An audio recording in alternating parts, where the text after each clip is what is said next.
Hello, my fellow ghosts and ghouls, and I want to apologize for the lateness of this video.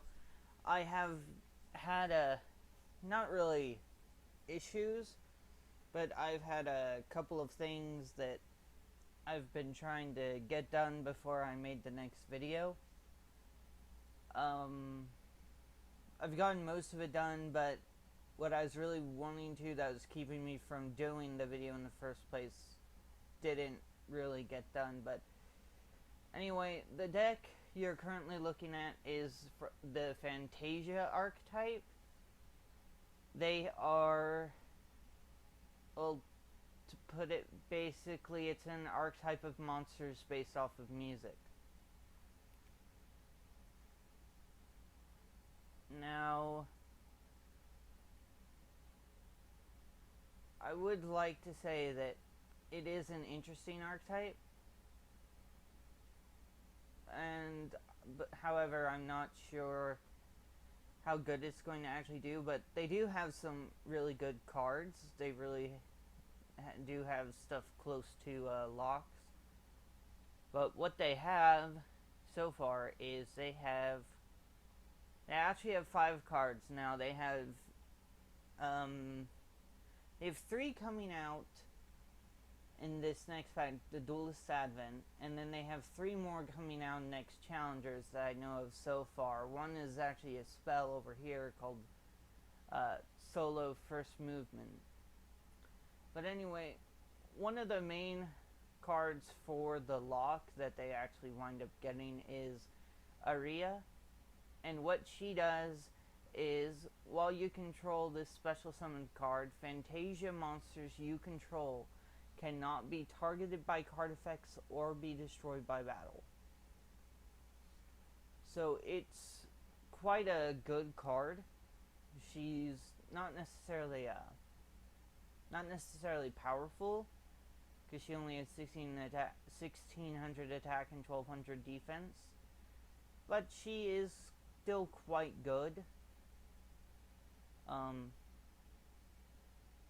Especially since she's fairy. Also, all of these cards are light fairies, so a lot of cards such as Honest, which for some reason I always forget to put Honest into my light builds like an idiot. It's just usually the last card I think about, but it is meant to be in there. So I'm actually going to be taking out the Nova Summoners for 2 Summoner Monks, because I forgot that they can't special summon Aria, which is what they're in there for. Now anyway, putting that aside, she's one of the main cards you're going to want on the field because she protects your cards a lot.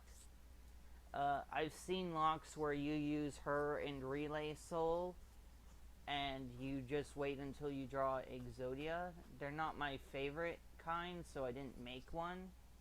I have made one before, and it's fairly effective against a lot of decks because you can't take any damage. She can't be destroyed by battle. She can't be targeted, so there's not much a lot of decks can do unless you're attacking them with her in attack position. So it's I wouldn't really want to say it's impossible, but it's really hard. It's not easy. But besides her, I'm going to first go over the cards that are going to be in the Duelist Advent. One is her, next is Sonata, and third is Mozart. Fantasia, Prima Prodigy, Mozart. Now Sonata, what she does is you can special summon her if you control a Fantasia monster. Now, if she was special summoned, all fairies you control gain 500 attack and defense. Not just Fantasia monsters, all fairies. Every fairy monster you control will have an extra 500 attack and defense. Now, besides Sonata and Aria, we go back to Prima Prodigy Mozart, who I'll just be calling Mozart. And yeah, I know it's a girl, but whatever. Once per or looks like a girl, but whatever. Now, once per turn, you can special summon one light fairy type monster from your hand. You cannot special summon any monsters the turn you activate this effect except light monsters. That's a pretty good effect. She can summon any of the Fantasia monsters from your hand, which is pretty nice. Now, besides her, in next challengers, what comes out of next challengers is, first off, we have solo first movement. If you control no monsters, special summon one level 4 lower Fantasia from your hand or deck. You can only activate one solo first movement per turn. You cannot special summon any monsters the turn you activate this effect except Fantasia monsters. So that is quite a good card. Now, besides solo first movement, we have, where are you? Canon? I'm not sure exactly how to pronounce it, but that's the card. Canon. If you control a Fantasia monster, you can special summon this card from your hand. You can only special summon this card once per turn this way. And it says the actual name of the card. I'm really afraid of butchering the name, so I'm not going to pronounce it. It's the same thing with the other deck that starts with a Q. Like Kilfaf, or something like that. And I just didn't want to pronounce it. And this, I'm just afraid someone's going to get mad because I'm going to butcher a name. But you can only summon her once per turn this way. And what she does is, once per turn, you can target one Fantasia monster you control, change that target's battle position. Now, this may not seem like a particularly good effect. However, as I said, there are decks that use a Relay Soul. And if you feel your opponent doesn't have anything like Mirror Force in the back row, you can attack with the monster you summon with Relay Soul and put it back to defense with this. So it doesn't get like snatched by 101, because remember, Aria has to be special summoned. Now, I would like to point out she does have 2000 defense, and Sonata over here does boost your attack and defense by 500. So with Sonata on board, she has 2500 defense and 1900 attack.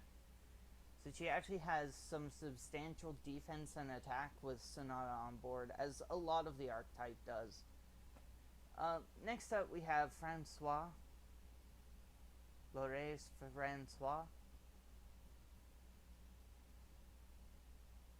I think that's how you pronounce it. I'm pretty sure. I took French at one point, and I think that's how you pronounce it. Once per turn, you can target one light fairy type monster in your graveyard. Add that target to your hand. You cannot activate monster effects the turn you activate this effect, except the effect of light monsters. So that's actually really good. Now, the reason why I say this is really, really good is due to the fact that you can use her effect to add your light fairies to your hand and use the effect of Mozart to summon them straight to the field, which is quite a good effect. I already mentioned why Summoner Monk. People know why honest. Hecatrice to search out Valhalla, and 3 Herald of Orange Light. There are some people that don't know what Herald of Orange Light does. What Herald of Orange Light does is you discard it and another fairy type monster from your hand to the graveyard to negate the activation of an effect monster's effect and destroy that monster. And this can be done on any monster that activates anywhere. If it's Effect Veiler, you can use this card's effect. If it's Necro Gardener, you can use this card's effect. If it's Pyramid Turtle, you can use this card's effect. If it's Zombie Master, you can use this card's effect, etc. I also have the 2 Soul Charge. The reason for the Soul Charge isn't because I think it's broken or anything. It's just because this deck is okay, but Fantasias have actually a really hard time swarming the field due to lack of search power. So, as long drawn out games can be really bad for the deck. However, Soul Charge can allow you to maintain some of the advantage. Next up, I do have a Foolish Burial, 3 Mystical Space Typhoons, 3 Valhalla, Hall of the Fallen. If you don't know what Valhalla does, it allows you to once per turn special summon a fairy type monster from your hand. And Hecatrus, all Hecatrus does is you discard it to add Valhalla from your deck to your hand.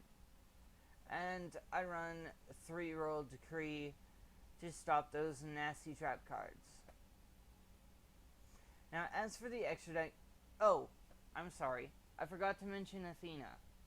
This here is Athena. Most people don't know what Athena does. Most people recognize the name, though, due to the fact that Athena was a Greek goddess. Each time a fairy-type monster or monsters is summoned, so if you summon 2 by 1 effect, you'll only get this off once. Inflict 600 damage to your opponent. Once per turn, you can send 1 face-up fairy-type monster you control, except Athena, to the graveyard to select 1 fairy-type monster from your graveyard, except Athena, and special summon it. Now, you may wonder why I run 2 Athena. Well, one of the main reasons why I run multiple Athena is, 1, she's actually quite good. It allows you to trade your fairies you don't need for ones that will help you even more. But other than that, she's also level 7. And Prima Prodigy, not Prima Prodigy, Fantasia Prima Lore Francois is also level 7. Sorry if I actually am butchering that name. I don't think I am, but I may be completely wrong on that. But they're both level 7, which allows for rank 7s in the deck. So I do have some rank 7s. I've got a couple of Big Eye, and I have Dracosac. Just because I can put them in name. Now, Herald of Orange Light, I forgot to mention earlier, is actually a tuner, which is why I have Synchros in the deck. If you were wondering, Herald of Orange Light over here is the tuner of the deck. And I can go for Leo, and Paladin, Zektron, and Armades were probably my best options, so I took those. And as far as the rest of the extra deck goes, besides the rank 7s, I use a single Vylon de Sigma. Now what Vylon de Sigma does, since it's not commonly used because it's fairly hard to make, and it was kind of outshined by Shockmaster, is once per turn you can detach 1 XYZ material from this card to target 1 face-up attack position effect monster your opponent controls. Equip that target to this card. When this card battles a monster with the same attribute as the monsters equipped to this card by this card's effect, destroy that monster at the end of the not at the end, at the start of the damage step without applying damage calculation. So, say I was going up against a